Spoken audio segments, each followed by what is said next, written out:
السلام علیکم ورحمۃ اللہ وبرکاتہ۔ الحمد للہ رب العالمین وبہ استعین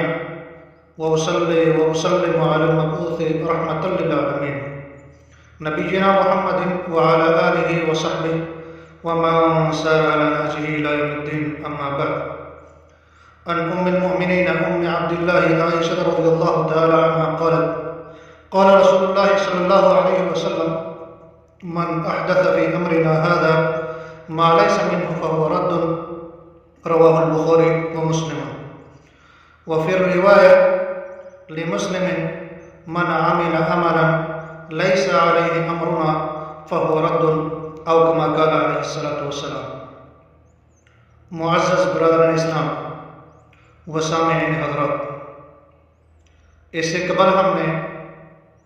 4 اہم حدیثوں کے بارے میں گفتگو فرمائی تھی، اور آج ہمارے سامنے یہ اربعین نووی کی 5ویں حدیث ہے کہ جس کے اندر اس چیز کا بیان ہے کہ بدعت کی قباحت کو اس کے اندر بیان کیا گیا ہے۔ حدیث کے راوی ام المؤمنین ام عبداللہ عائشہ صدیقہ رضی اللہ تعالی عنہا ہے۔ یہ رسول اللہ صلی اللہ علیہ وسلم کی بیوی تھی، ابوبکر صدیق کی بیٹی تھی، اور یہی عائشہ صدیقہ رضی اللہ تعالی عنہا مکثرین صحابہ میں سے ہے کہ جو بکثرت رسول اللہ صلی اللہ علیہ وسلم سے حدیثیں بیان کرنے والے ہیں۔ انہیں میں سے ایک یہی عائشہ صدیقہ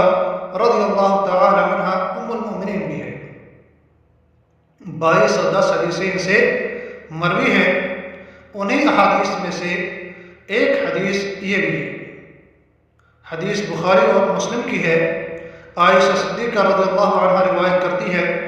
اللہ کے نبی صلی اللہ علیہ وسلم نے ارشاد فرمایا، من احدث فی امرنا ھذا ما لیس منہ فہو رد، کہ جس شخص نے ہمارے اس دین میں کوئی ایسی چیز ایجاد کی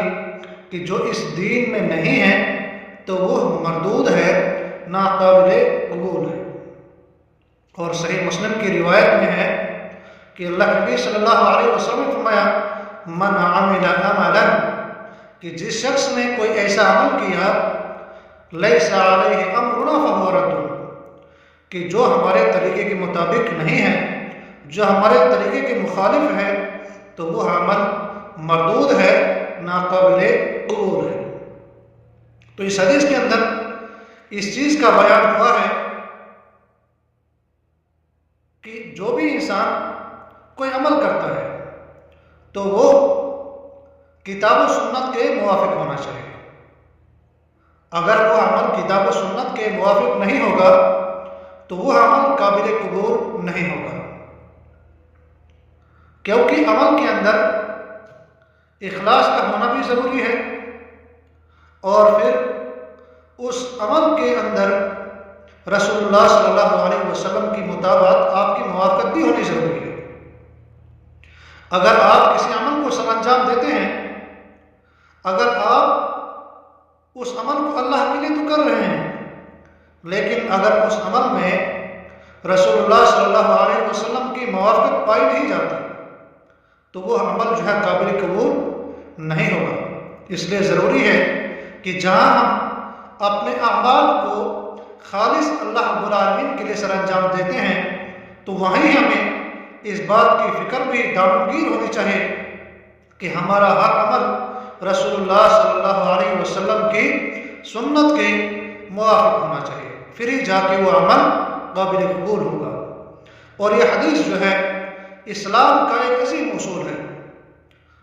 کیونکہ یہ حدیث ہر عمل کے ظاہر کو پرکھنے کے لیے ایک پیمانہ کی حیثیت رکھتی ہے کہ اگر آپ کو ظاہراً دیکھنا ہو کہ یہ عمل صحیح ہے یا غلط ہے تو اس کو پرکھنے کا یہ ایک بہترین پیمانہ ہے۔ تو ہمیں دیکھنا ہے کہ کیا یہ عمل ظاہراً کتاب و سنت میں بیان کردہ طریقے کے مطابق پایا جاتا ہے یا نہیں۔ اور حدیث جو بخاری کی پہلی حدیث ہے، جس کے بارے میں ہم اس سے قبل گفتگو کر چکے ہیں۔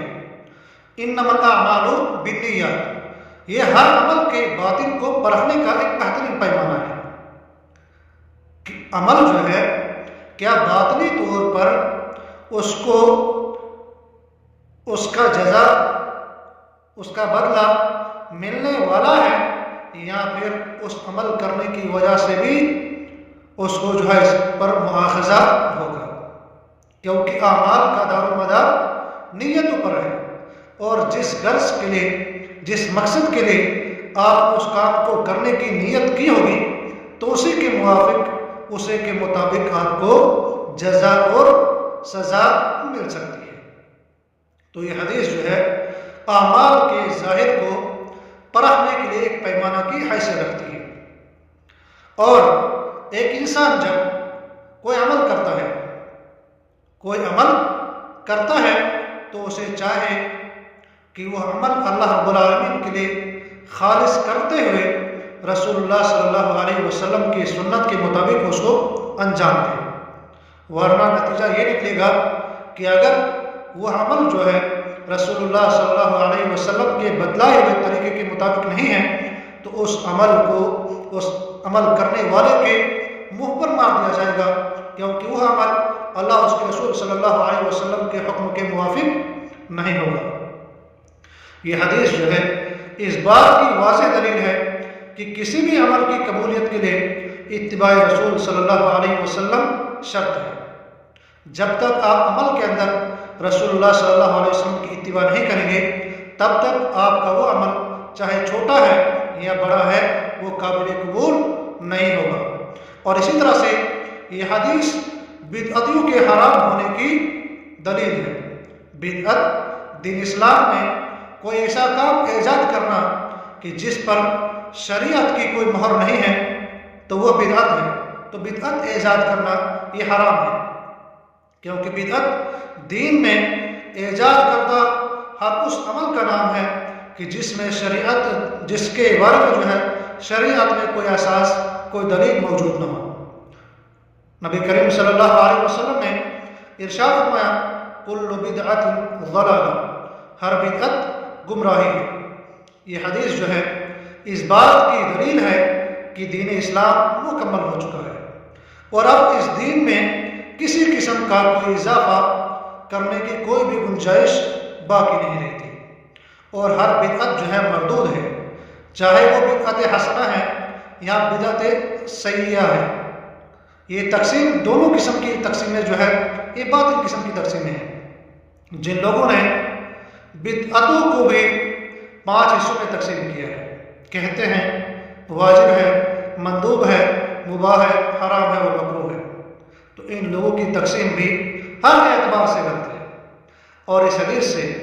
ہمیں یہ معلوم ہو کہ نبی کریم صلی اللہ علیہ وسلم اپنے امت کے لیے نہایت شفیق، مہربان، ہمدرد اور خیرخواہ تھے۔ اسی بنا پر آپ صلی اللہ علیہ وسلم نے اپنی امت کو ہر اس چیز سے آگاہ اور خبردار کر دیا جو اعمال کی بربادی اور عدم قبولیت کا سبب بن سکتی ہے۔ لہٰذا ایک انسان کو چاہیے کہ جو بھی عمل سر انجام دیتا ہے سب سے پہلے اس کے اندر اخلاص ہونا چاہیے، وہ عمل خالص اللہ رب العالمین کی رضامندی کے حصول کے لیے ہونا چاہیے، اور اس کے بعد جو دوسری چیز ہے وہ عمل رسول اللہ صلی اللہ علیہ وسلم کی سنت کے مطابق ہونا چاہیے۔ اتباع رسول جو ہے عمل کے اندر شرط ہے، جو کام بھی، جو عمل بھی اخلاص اور اتباع رسول سے خالص ہوگا تو وہ ناقابل قبول ہے، وہ مردود ہے۔ لہٰذا ایک انسان کو چاہے عمل چھوٹا ہے یا بڑا ہے، وہ اللہ رب العالمین کے لیے خالص کرے، اور اسی طرح سے اس عمل کو سر انجام دے جس طرح سے رسول اللہ صلی اللہ علیہ وسلم نے اس کا طریقہ بیان فرمایا ہے، یا عملاً جس طرح سے رسول اللہ صلی اللہ علیہ وسلم نے جو اپنی امت کے سامنے پیش کیا ہے۔ اللہ تعالیٰ ہمیں حق بات کہنے کے بعد اس پر عمل کرنے کی توفیق عطا فرمائیں۔ آمین۔ والسلام علیکم ورحمۃ اللہ وبرکاتہ۔